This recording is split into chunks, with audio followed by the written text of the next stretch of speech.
तो पीएम मोदी इस वक्त इजिप्ट की ऐतिहासिक धरोहर गीजा का पिरामिड देख रहे थे। अब से थोड़ी देर में वो गीजा से भारत के लिए रवाना हो जाएंगे, लेकिन अमेरिका से जब वो इजिप्ट पहुंचे थे तो उनका भव्य स्वागत हुआ था। उधर नरेंद्र मोदी विरोधी यहां 2024 के लिए स्ट्रेटेजी बनाने में जुटे हुए हैं।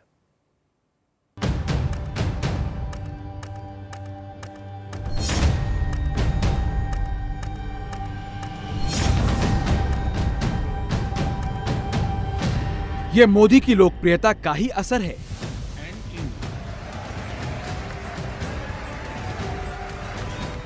कि अमेरिका से लेकर इजिप्ट जैसे देशों तक हर जगह मोदी की ही लहर है।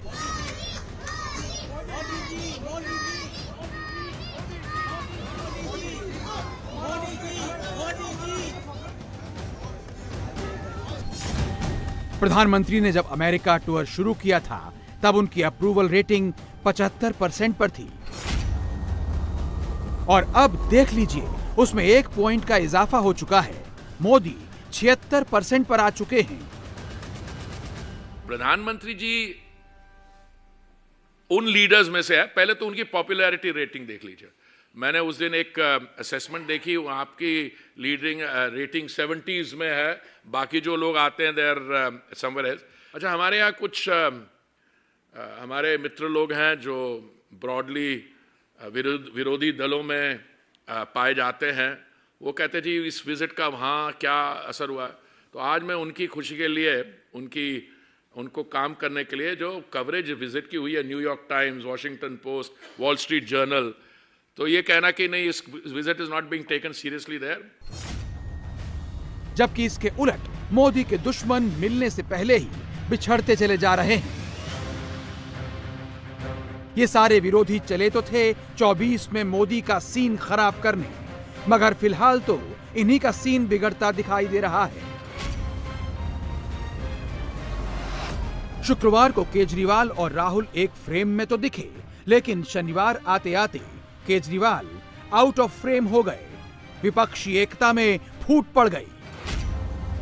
और इसकी वजह बना वो ऑर्डिनेंस जिसके खिलाफ केजरीवाल कांग्रेस को अपने पाले में लाना चाहते हैं। लेकिन कांग्रेस है जो आम आदमी पार्टी को इस मुद्दे पर भाव तक नहीं दे रही।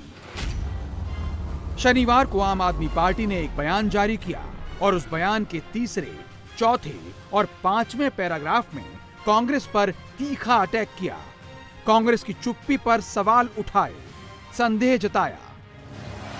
केजरीवाल की पार्टी ने जैसे ही ये लाइन ली, मोदी विरोधी गठबंधन बनने से पहले ही टूट की कगार पर पहुंच गया। आम आदमी पार्टी के नेताओं को भी मैसेज पहुंच गया और हर ट्वीट की आखिरी लाइन में कांग्रेस की टॉप लीडरशिप को ट्रोल किया जाने लगा। हमला दोनों तरफ से हुआ। कांग्रेस के नेता आम आदमी पार्टी के लिए बी टीम वाली थियरी घुमाने लगे। केजरीवाल को ट्विटर पर टैग कर करके ताने मारते रहे। शनिवार को जो कुछ हुआ, राहुल वर्सेस केजरीवाल के उस युद्ध की स्क्रिप्ट तो शुक्रवार को ही पटना में रिलीज हो गई थी। शुक्रवार को पटना में दोपहर 12 बजे मीटिंग शुरू हुई। बोलने वालों में दूसरा नंबर अरविंद केजरीवाल का था। उन्होंने ऑर्डिनेंस पर अपनी बात रखी और राहुल से सीधा कहा कि 1 कप चाय तो पिला दीजिए। जब बैठेंगे तो आपके मन में जो बात है वो सामने आ जाएगी। आप ऑर्डिनेंस पर खुलकर साथ आने की बात कह दीजिए। इसके बाद कांग्रेस अध्यक्ष ने आम आदमी पार्टी के एक जूनियर प्रवक्ता के किसी बयान के बारे में जिक्र किया। इस पर केजरीवाल ने कहा कि नेताओं के बयान पर अगर हम उलझ जाएंगे तो आप उसमें हार जाएंगे, क्योंकि आपके भी कई नेताओं ने बहुत कुछ कहा है। इसके बाद केजरीवाल ने हाथ जोड़कर कहा कि एक मौका दीजिए, मिलते हैं हम लोग।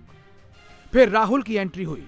उन्होंने कहा कि हमारे यहां मीटिंग की और ऑर्डिनेंस पर बात करने की एक प्रक्रिया होती है। आप मीटिंग के लिए जितने उत्सुक हैं, ऐसा लगता है इसमें कुछ संदेह है, ऐसे हम नहीं मिल सकते। कई और पार्टियों के नेताओं ने भी राहुल गांधी से कहा कि आप केजरीवाल का साथ दीजिए। ममता बनर्जी ने कहा कि अगर मीटिंग नहीं कर सकते तो जो लंच होगा उसमें आप दोनों साथ बैठ जाइए। राहुल इसके लिए भी तैयार नहीं थे और लंच के लिए साथ नहीं बैठे। ऑर्डिनेंस के मुद्दे पर कांग्रेस ने अपना स्टैंड साफ करने से इनकार कर दिया। ये तक कहा कि इस मीटिंग की जो भी प्रेस रिलीज हो उसमें अध्यादेश की चर्चा नहीं होनी चाहिए। क्या इसको ऑपोजिशन में फूट के तौर पर देखा जाए जब आम आदमी पार्टी कहती है कि ऐसी किसी भी विपक्ष की बैठक में वो हिस्सा नहीं लेंगे जिसमें कांग्रेस मौजूद हो, जब तक कांग्रेस ऑर्डिनेंस पर अपना स्टैंड क्लियर नहीं कर देती है? देखिए, यूपीए सरकार 10 साल बनी है, उसमें कई पॉलिटिकल पार्टीज थे। इस बार यही हम लोग कोशिश कर रहे हैं कि यूपीए के जितने अफिलिएट्स थे वो सब इंटैक्ट हैं, कोई छोड़े नहीं। एनडीए के पार्टनर्स छोड़े हुए हैं, जेडीयू गई, शिवसेना गई, अकाली दल गए, लेकिन कुछ पार्टीज हैं जो एनडीए के साथ भी नहीं, यूपीए के साथ भी नहीं, लेकिन भाजपा के खिलाफ जो लड़ रहे हैं। और कुछ लोगों से हम चाह भी रहे हैं कि आप लोग भी अगर लड़ना चाह रहे हैं तो हमारे साथ ज्वाइन करें। ये ओपन इन्विटेशन था, इसीलिए हम लोग भी बात किए, नीतीश कुमार जी भी बात किए, शरद पवार जी भी बात किए, कई पार्टीज आपस में बात करके कई पार्टीज कल आए। अब उसमें कोई पार्टी भाजपा को लड़ना नहीं चाह रही है, सिर्फ अपने आप में और में जी रही है, तो कुछ नहीं, उसका कुछ नहीं कर सकता ना। जो पार्टी साथ में आ रही है उनको लेके लड़ना पड़ेगा भाजपा से। तो आगे बुलाएंगे आम आदमी पार्टी को आप विपक्ष की बैठकों में, या?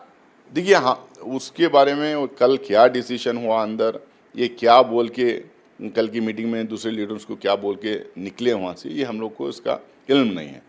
लेकिन हम ये कह रहे हैं कि ये वाइडर प्लेटफॉर्म बने, लार्जर कोऑर्डिनेशन हो, and all those parties those who want to fight BJP and its ideology are welcome. Aam Aadmi party की तरफ से ये तक कहा गया कि मीटिंग तो दूर, कांग्रेस उसके साथ एक कप चाय पीने को तैयार नहीं है। ऐसे में विपक्षी एकता का कोई मतलब नहीं रह जाता। अब आप खुद सोचिए, जिनकी आपस में ही नहीं बन रही वो मोदी को क्या टक्कर देंगी।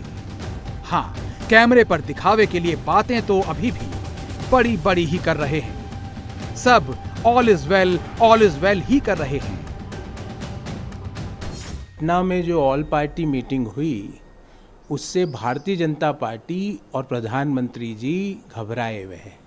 हाँ, मैं ये स्वीकार करता हूँ कि थोड़ी बहुत इश्यूज हैं, पर भारतीय जनता पार्टी को उसमें प्रसन्नता होने की जरूरत नहीं है। केजरीवाल नाराज होकर चले गए हैं।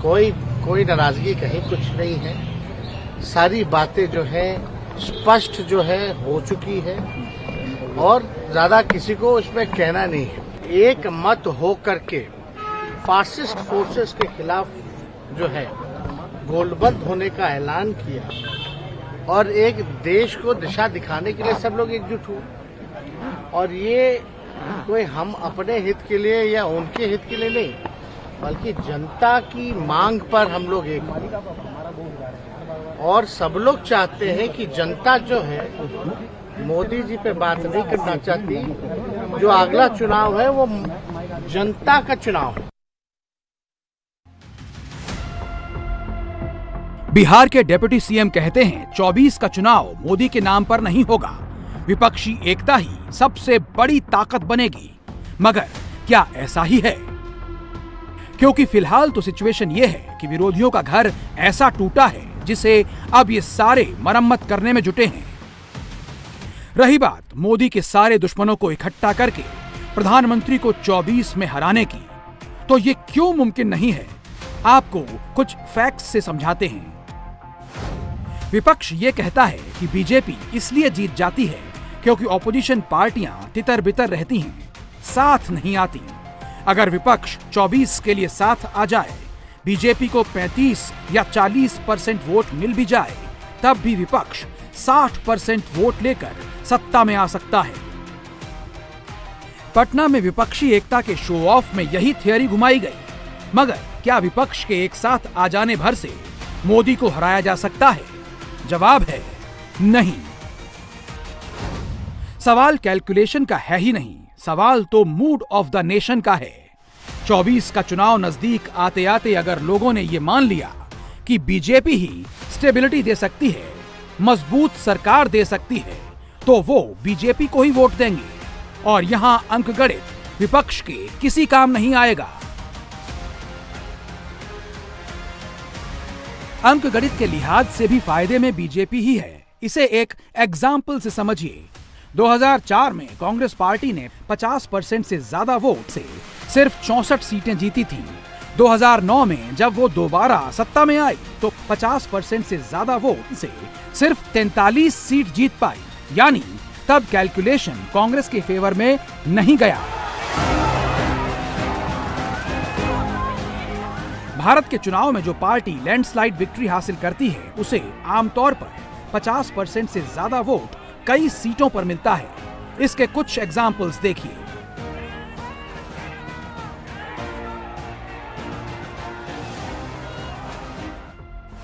उन्नीस 1971 में जब इंदिरा गांधी ने लैंडस्लाइड जीत हासिल की तो 262 सीटों पर 50% से ज्यादा वोट कांग्रेस को मिले। 1977 में जब इंदिरा गांधी की हार हुई और जनता पार्टी जीती तब जनता पार्टी को 266 सीटों पर 50% से ज्यादा वोटों से जीत मिली। इसी तरह 1984 में राजीव गांधी की जीत भारत के इतिहास की सबसे बड़ी लैंडस्लाइड विक्ट्री थी। उस वक्त कांग्रेस को 293 सीटों पर 50% से ज्यादा वोटों से जीत मिली थी।